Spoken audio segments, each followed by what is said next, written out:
पोंटा में आए हैं नाहन से। तो मेरे पीछे कि जो आप एक लंबी सी ढेर देख रहे हैं, ये है गेहूं से निकला हुआ भूसा, जो कि सीधा गाय भैंस बैल किसी भी जानवर के मुंह में जाने वाला है इसके बाद, जहाँ पर भी ये जाएगा।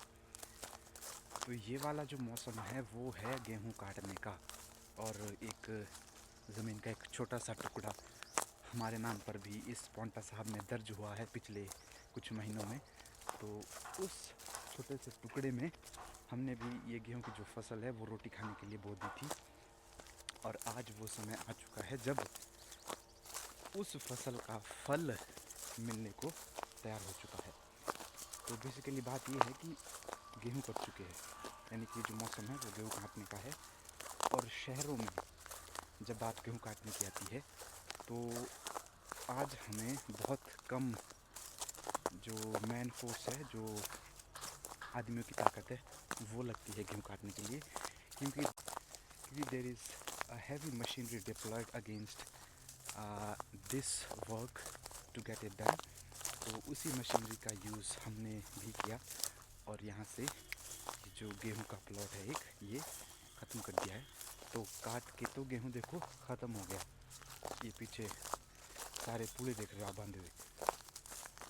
अब हुआ यूँ कि कल जब ये ख़त्म किए हुए काट के गेहूँ, तो रात को जो हमें नहीं करना था वो कर दिया, इसकी लगा दी ढेर।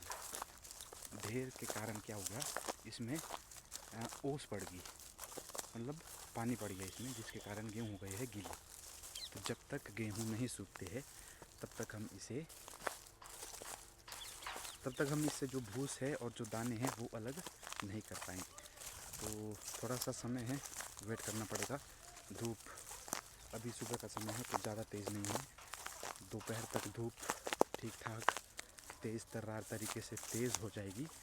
और हम आगे ही चाहेंगे कि धूप जितनी ज़्यादा तेज़ पड़े उतनी पड़े, क्योंकि तभी जल्दी से जल्दी ये सूख पाएंगे और हम इसका भूस और गेहूं के दाने अलग निकाल देंगे।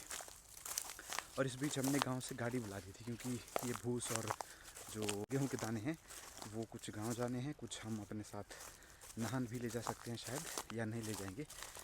फिर बाद में गांव से ही उस गेहूं के दानों का पीस करके आटा निकाल कर फिर इसको नाहन ले जाएंगे। और कुछ यहाँ मामा लोग रहते हैं, तो सारा काम इस खेत में जो किया है वो मामा श्री ने किया है। तो एक छोटा सा शेयर उनको भी मिलेगा और कुछ छोटे छोटे शेयर हमको भी मिल जाएंगे।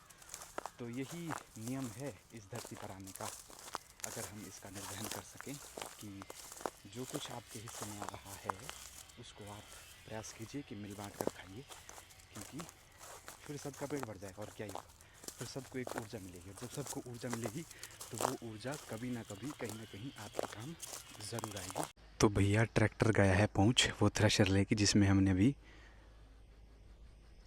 इन शाखाओं से गेहूं के दाने अलग करने हैं, लेकिन उसके लिए मेरे को एक पोशाक पहननी पड़ेगी। ज़्यादा देर अगर हम स्क्रीन पर रहे तो पीछे वाले जो वर्कर है हमारी तरह ही आके हमारे को घुसे भी मार सकते हैं, क्योंकि भाई जी बहुत तेज़ धूप है, और इस धूप में जितने ज़्यादा लेबरर होंगे लाइक अस, उतना ज़्यादा ये काम जल्दी जल्दी निपटेगा। लगभग half of the work has been done.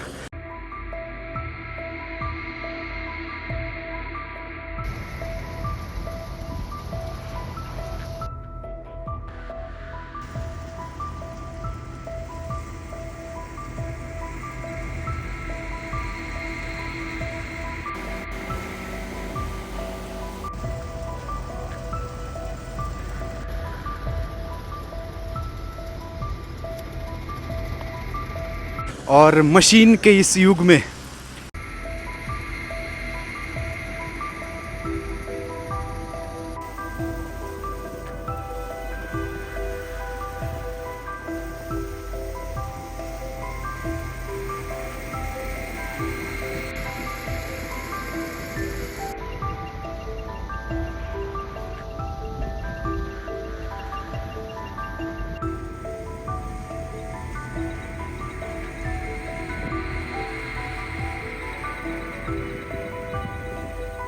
बहुत तेज़ प्यास लग रही है, तो कुछ फ्रिज से ठंडे पानी की बोतलें लेंगे और फिर कुछ दुकान में जाके एक दो कोल्ड ड्रिंक की बड़ी बड़ी बोतलें ले आएंगे, फैंटा मिरिंडा जो भी मिलेगा।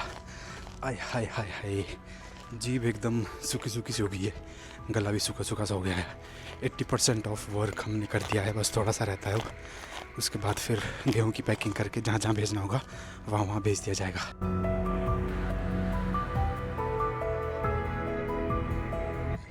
ये हल्का सा बचा हुआ बीच में, ये पड़ा है इसका अभी तक का भूस। ये काफ़ी है ये, क्योंकि अभी फैला हुआ है तो आपको नहीं लगेगा कि ये ज़्यादा है, लेकिन है बहुत ही। ये भूस रखने के जो इक्विपमेंट है ना, मतलब बोरे, वो कम पड़ गए हैं।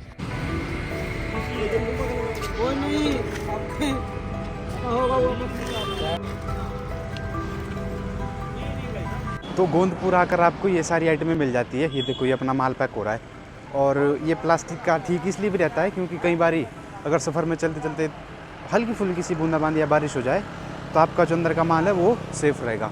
और बोरी वाले अगर होंगे तो फिर इसमें ज़्यादा चांसेस रहते हैं माल ख़राब होने के।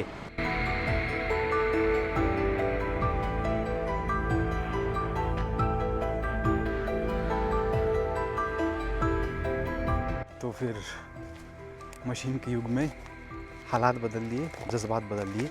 सारे गेहूं साइड कर दिए हैं, दाने एक तरफ, भूस एक तरफ। और टोटल जो हमारे पास कलेक्शन है वो हुई थी करीब 15 कट्टे।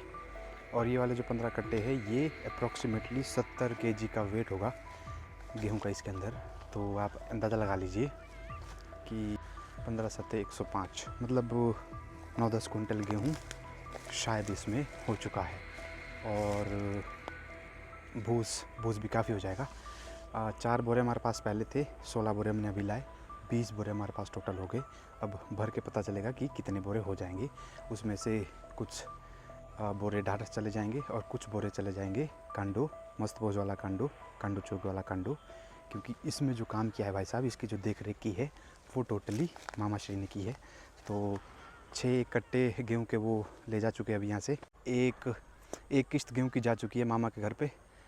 तो ये गाड़ी वापस आई अब, और यहाँ से कट्टे बंध चुके हैं, 2 बोरे भी भरे जा चुके हैं भूस के। और इसके बाद बाकी जो 16 बोरे है, मतलब 18 बोरे हैं इन टोटल, जो भी भरने बाकी है उनको भरेंगे और देखेंगे कितने भरे जाएंगे। जितने भी भरे जाएंगे फिर उसमें से 50-50 या 60-40 जितना भी होगा वो गाड़ी में डालकर जगह जगह पर पहुंचा देंगे। और बाकी जो बचे हैं करीब 8.5-9 कट्टे, वो सीधे ढाढ़स जाएंगे। फिर वहीं से जो भी हमारा घर का माहौल बनेगा रोटी खाने का, वहीं से डिस्ट्रीब्यूट किया जाएगा। तो अब यहाँ से हम गड्डियाँ लोड कर देंगे ढाढ़स जाने के लिए।